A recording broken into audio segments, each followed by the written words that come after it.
لا إله إلا الله محمد رسول الله لا إله إلا الله محمد رسول الله.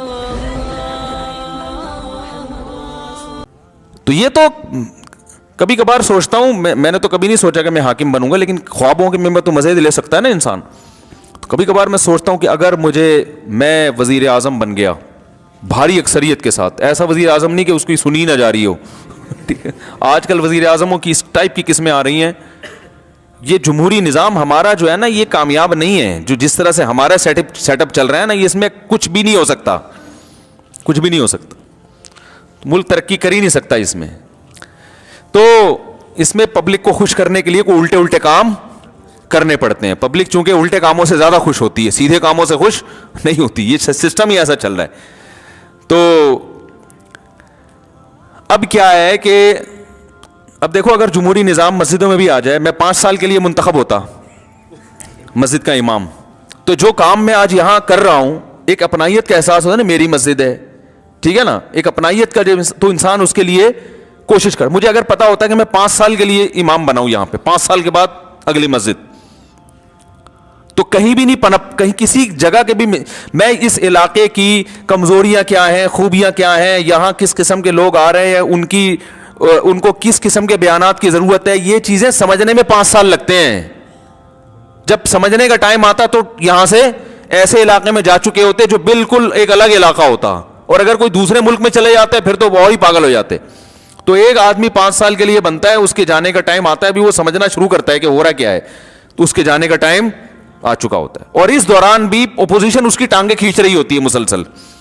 یعنی وہ اگر 5 سال کامیاب بھی رہ بھی ہے نا, تو آدھا کام وہ ملک کے لیے سوچنے میں اور آدھا اپنی سیٹ بچانے میں لگا رہا ہوتا ہے. وہ اس کے بعد بھی 5 سال پورے نہیں ہوتے, 2.5-3 سال میں ہی وہ نکل چکا ہوتا ہے. پھر کوئی اگلا آتا ہے تو وہ پھر اس کو بھی سمجھ میں نہیں آ رہا ہوتا کیا.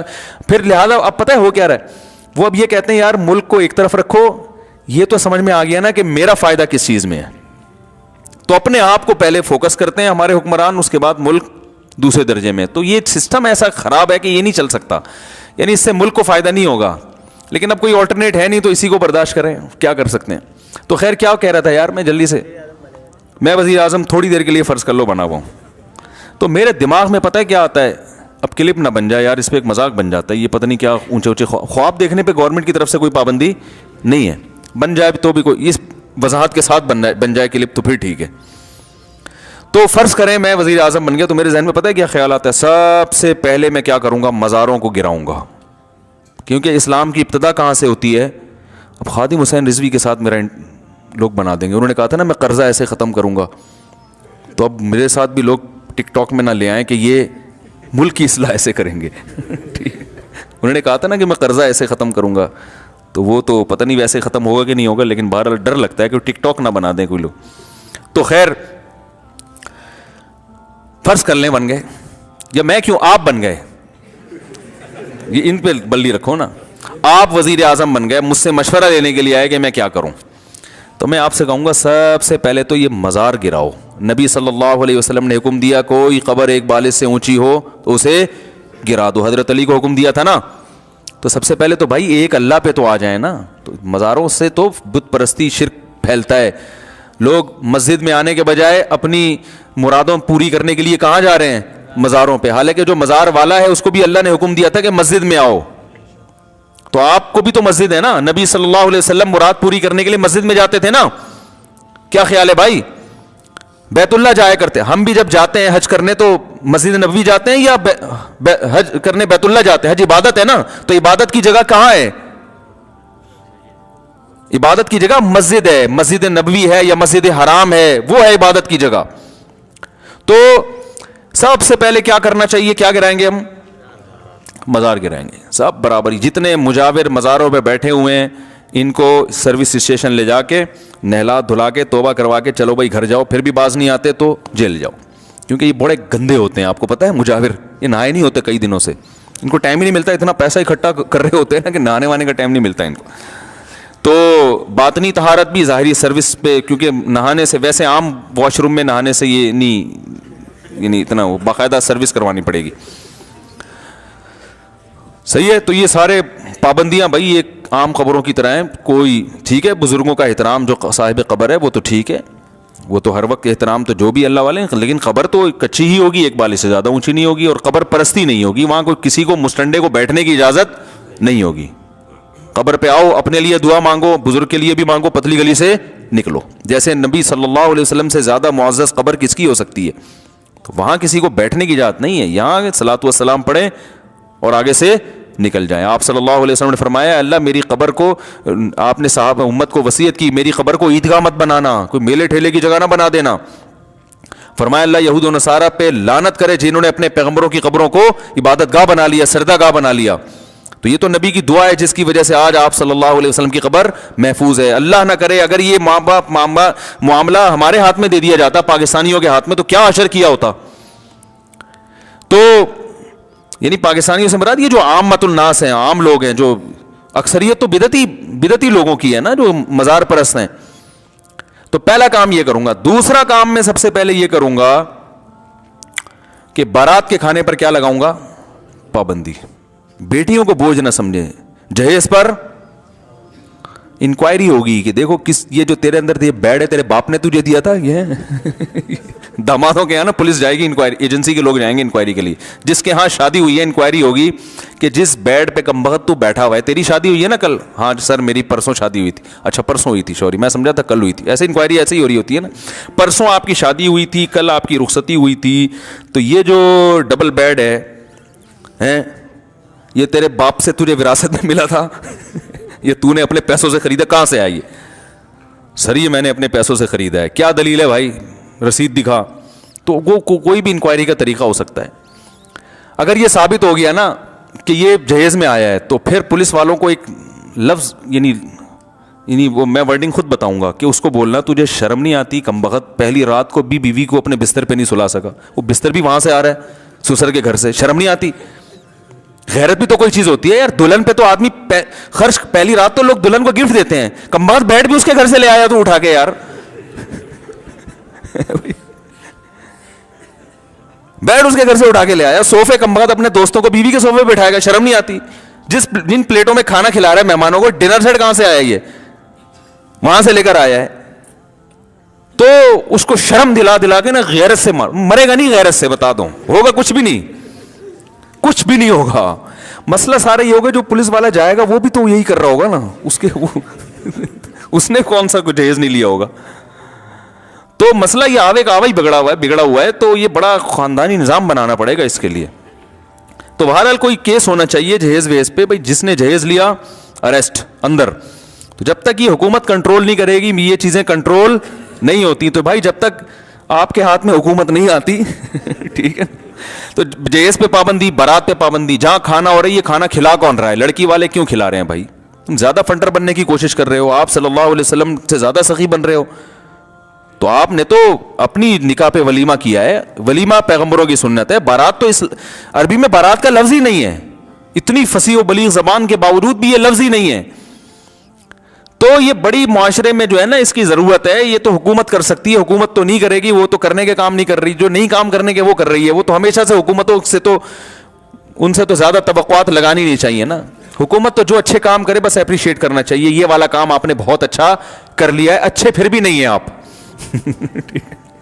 آپ نے یہ, میں بھی جب کبھی حکومت کی تعریف کرتا ہوں نا تو میں یہ کہتا ہوں یہ کام گورنمنٹ نے بڑا اچھا کیا, بس اس حد تک. یہ کبھی میں نے نہیں کہا کہ گورنمنٹ بہت اچھی ہے, یہ میں اتنی بڑی ذمہ داری کی, یہ بھی نہیں کہتا کہ گورنمنٹ بہت گندی ہے. بھائی یہ اچھی بری کی ٹھیکہ ہم نے تھوڑی لیا ہوا ہے, تو اللہ بتا دے گا کون اچھا. ہم تو یہ کہہ سکتے ہیں یہ والا کام کیا ہے, بہت اچھا. تو اس کی وہ ایک لطیفہ اکثر میں سناتا رہتا ہوں, دوبارہ سنا دیتا ہوں. تو جب میں تعریف کیا کروں نا فلاں وزیر اعظم نے یہ تقریر بہت اچھی کی ہے, یہ فلانا کام بہت اچھا کیا, تو مطلب ہوتا ہے یہ کام بہت اچھا ہے. باقی خود کون بہت اچھا ہے نہیں ہے یہ تو اللہ آخرت میں فیصلہ کرے گا. ہمیں کیوں فتویٰ کسی پہ لگائیں کون اچھا کون برا. اچھا بھی ہو سکتا ہے برا بھی ہو سکتا ہے. تو وہ ایک آدمی تھا نا, اس کی بیوی اس کو اچھی نہیں لگتی تھی ٹھیک. تو ایک دن بیوی بڑی سج دھج کے آئی کہ آج تو میں اپنے میاں کو اچھی لگوں گی. بڑا زیور پہنا اور اس نے بڑے شاندار خوبصورت کپڑے پہنے, دوپٹہ بھی بڑا اچھا.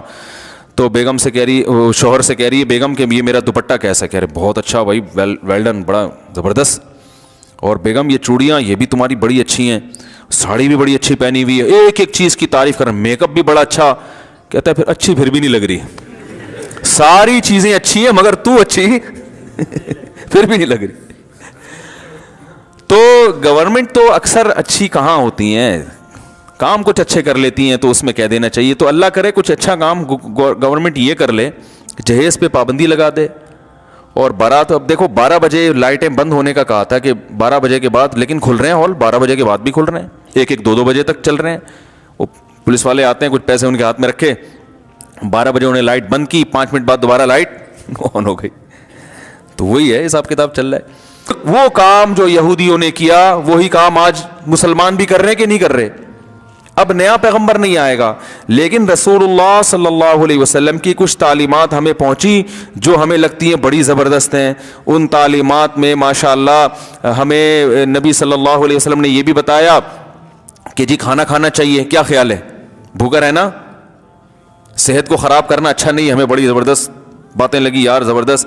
دعوت قبول کرنی چاہیے, تو ہمیں یہ حکم بہت اچھا لگا. جو بھی دعوت کرتا ہے چاہے رات 3:45 بجے کر رہا ہو, ہم الحمدللہ جاتے ہیں. پیٹ پہلے سے بھرا ہوا بھی ہو تو مسلمان کا دل چونکہ نہیں دکھانا ہے, دوبارہ سے اسی اسپیڈ سے کھا کے واپس آتے ہیں. نبی نے حکم دیا بھائی دعوت, ولیمے کی دعوت کو حکم دیا مت ٹھکراؤ. تو ولیمے کی دعوت کے لیے آپ کو 9 بجے کارڈ پہ لکھا تھا, 1:45 بجے اس نے کھانا کھلایا. احتیاطاً آپ نے عشاء کے بعد گھر میں کھانا کھا لیا تھا کہ بھوک سے مر نہ جاؤں کہیں میں, حالانکہ پتہ ہے بھوک سے کوئی مرنے والا ہمیں نظر, سب کھا کے مر رہے ہیں.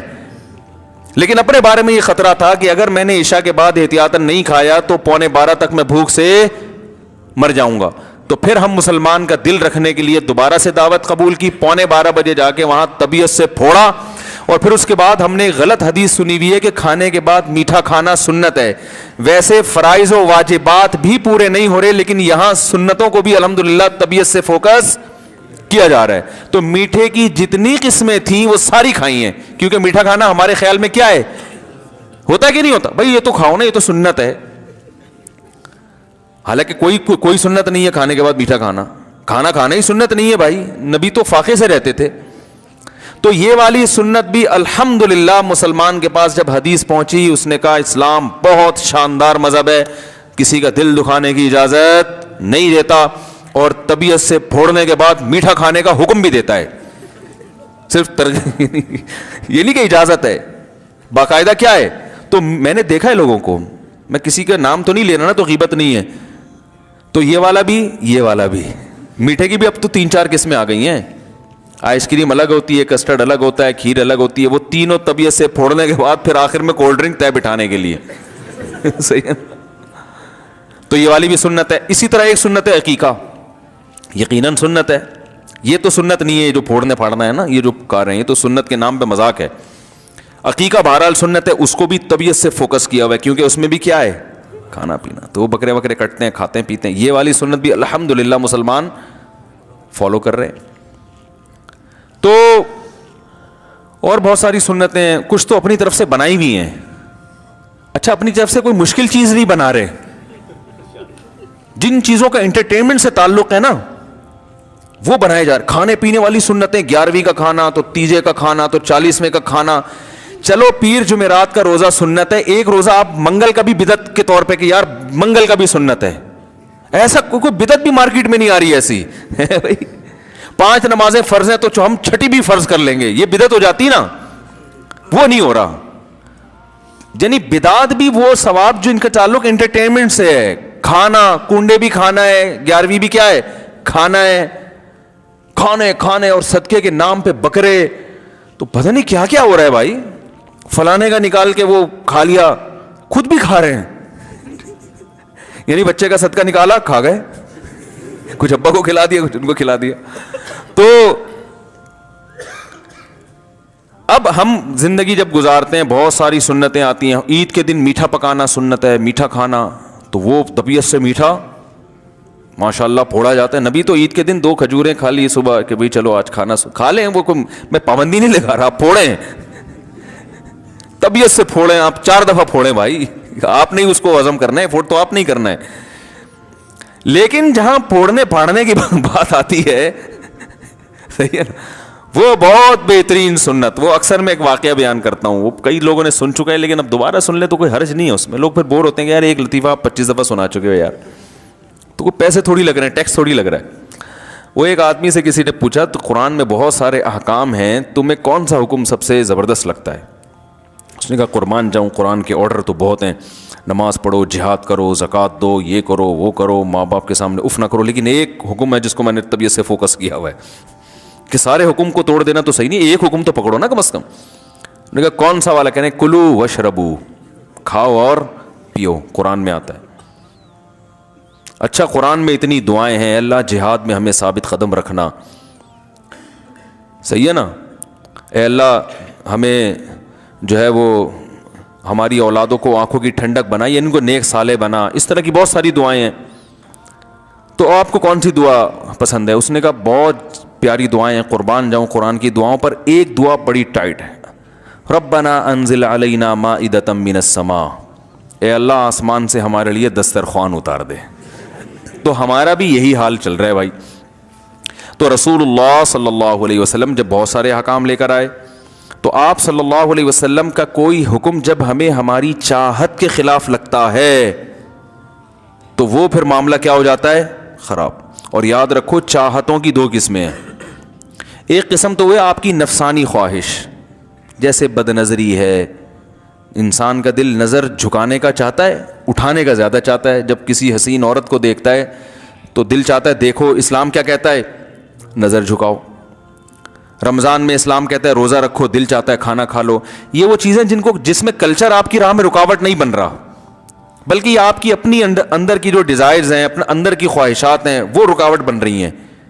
تو ان گناہوں کو چھوڑنا آسان ہے, سمجھ رہے ہیں, لیکن بعض دفعہ کلچر آ جاتا ہے, آپ کی روایات, آپ کی پرمپرا, آپ کی جو کلچر ہے, آپ کا خاندانی روایات, وہاں شریعت کچھ اور کہہ رہی ہے, خاندانی روایات کچھ اور. یہ بڑا مسئلہ یہاں کے کیا ہو جاتا ہے, او بھائی ہماری تو خاندانی روایات ہیں, ہم کیسے چھوڑ دیں. ایک صاحب کو کیا ہوا, ان کی بچی کی شادی ہو رہی تھی تو وہ بھر بھر کے جہیز دے بھی رہے تھے اور داماد طبیعت سے گھسیٹ بھی رہے تھے. تو ہم نے, وہ دیندار ماشاءاللہ داڑھی ان کی, ہم نے کہا بھائی چلو داماد بے دین ہوتا, اول تو بے دین آدمی کو بیٹی دے کیوں رہے ہو, لیکن چلو مجبوری ہے, بعض دفعہ دینی پڑتی ہے, کوئی رشتہ ڈھنگ کا مل نہیں رہا ہوتا تو آدمی کہتا ہے چلو اس میں ایک خرابی ہے دوسری اچھائی ہیں, تو some thing is better than nothing. تو مجبوری میں کسی کو جہیز دینا پڑے تو سمجھ میں آتا ہے, وہ بھی دیندار ہیں, آپ بھی دیندار ہو, تو آپس میں بیٹھ کے طے کر لو, نہ جہیز دیں گے نہ جہیز لیں گے. نبی نے تو کسی بیٹی کو جہیز نہیں دیا. تو یہ کیا ہے, یہ کون سا, اسلام میں تو مرد پہ خرچہ ڈالا ہے نا. تو الٹا مجھے یوں کر کے غصے میں دیکھ لیں, کیا بات کر رہے ہو بھائی, اس دنیا میں ہو, خیریت تو ہے. ہم اس وقت بہت چھوٹے تھے نا, تو ہم نے کہا پتلی گلی سے نکلو. پھر وہ بارات بھی بڑے دبنگ طریق, بارات بھی اسلام میں نہیں ہے, بارات کا کھانا ہے. نبی نے 4 بیٹیوں کی شادی کی ہے, کوئی ایک کھجور بھی کسی کو نہیں کھلایا. اپنی جتنی شادیاں کی ولیمے سب پہ کیے. تو مرد پہ کھانا ہے, عورت پہ کھانا بولو نا نہیں ہے. یہاں بھی میں کہتا ہوں بعض دفعہ لڑکی والے مجبور ہوتے ہیں, وہ سامنے دیندار نہیں ہوتے, تو ان کو یہ بات سمجھانا مشکل ہے, تو مجبوراً بیٹی کا باپ بارات کرتا ہے, اس لیے کہ اگر بغیر بارات کے اور کھانے اور یہ اس کے بغیر بیٹی کو بھیج دیا تو بڑے تانے ملتے ہیں. تو مجبوری تو ایک الگ ہے, لیکن جب دونوں پارٹیز دیندار ہیں, دونوں شریعت کو سمجھتے ہیں, دونوں کے 4 مہینے بھی لگے ہوئے, بزرگوں سے اصلاحی تعلقات بھی ہیں, علماء کے بیانات بھی سنے ہوئے ہیں, تو بھائی آپس میں بیٹھ کے طے کر لو یار, نہ آپ بارات نہیں کرو, ہم نہیں تانے دیں گے آپ کی بیٹی کو. تانے جب دیں گے جب بارات کی, تو ہم کہیں گے یار باتیں بڑی کرتے اور دیکھو جو ہے نا ویسے بڑی شریعت اور اپنی بچی پہ اتنی بڑی بارات کر دی. اس پہ تانے مل سکتے ہیں کہ تمہارا باپ جو ہے نا باتیں کرنے میں ماسٹر ہے, ویسے پوری بارات اس نے کی ہے. تو تانے تو اس پہ دینے چاہیے نا کہ بھائی جب بارات اسلام میں نہیں ہے تو بہو کو تانے ملیں ساس کی طرف سے کہ تمہارے باپ نے پھر بارات کی کیوں, ویسے تو بڑی باتیں کرتا ہے وہ بھائی, لیکن تانے کس پہ مل رہے ہوتے ہیں کہ بارات کیوں نہیں کی. تو جب دونوں پارٹیاں دیندار ہیں تو بھائی مل بیٹھ کے طے کر لو, بارات بولو بھائی نہیں ہوگی. چند لوگ آئیں گے, وہ خواتین آئیں گی, دلہن کو پک کر کے لے جائیں گی, ٹھیک ہے نا, پھر اگلے دن ولیمہ ہوگا جس کو بلانا ہے بلاؤ. لیکن آپ ذرا چھیڑ کے تو دیکھ لو, چھیڑ کے دیکھو آپ, ہم نے تو چھیڑا ہوا ہے نا, وہ ایک دم ایسے ایک دم کیا بات کر رہے ہو بھائی, کیا کر رہے ہو, تو ایسے لگتا ہے جیسے وہ اجنبی بن جاتے ہیں, پہچاننے سے انکار کر دیتے ہیں کہ کیا مریخ سے آئے ہو, کیا چاند سے آئے ہو. یعنی بزبان حال وہ یہ کہہ رہے ہوتے ہیں کہ تم اس زمین کے ہاتھ کیسی باتیں کر رہے ہو. او بھائی ہم صحیح باتیں کر رہے ہیں, آپ پاگل ہو گئے ہو, سمجھ رہے ہیں, آپ پاگل ہو گئے ہو. تو وہ میں نے شیخ الحدیث مولانا زکریا رحمۃ اللہ علیہ کا واقعہ سناتا ہوں. اپنی بیٹیوں کی شادی بڑے آرام سے کر دی, انہوں نے نکاح پڑھا دیا, چلو بھائی لے جاؤ. تو وہ لوگوں نے اتنی باتیں بنائی, انہوں نے باقاعدہ کتاب میں لکھا ہے, ایسے ہی تماشے کیے لوگوں نے. ایک طرف روتے رہتے ہیں, پیٹتے رہتے ہیں, ابے بیٹیاں بوجھ بن گئی ہیں, بھائی بڑے خرچے ہو گئے, غریب آدمی تو بیٹی کی شادی کر ہی نہیں سکتا. دوسری طرف جب کوئی سادگی سے ہو رہی ہے تو ہونے بھی نہیں دے رہے, اس کو پروموٹ نہیں کر رہے.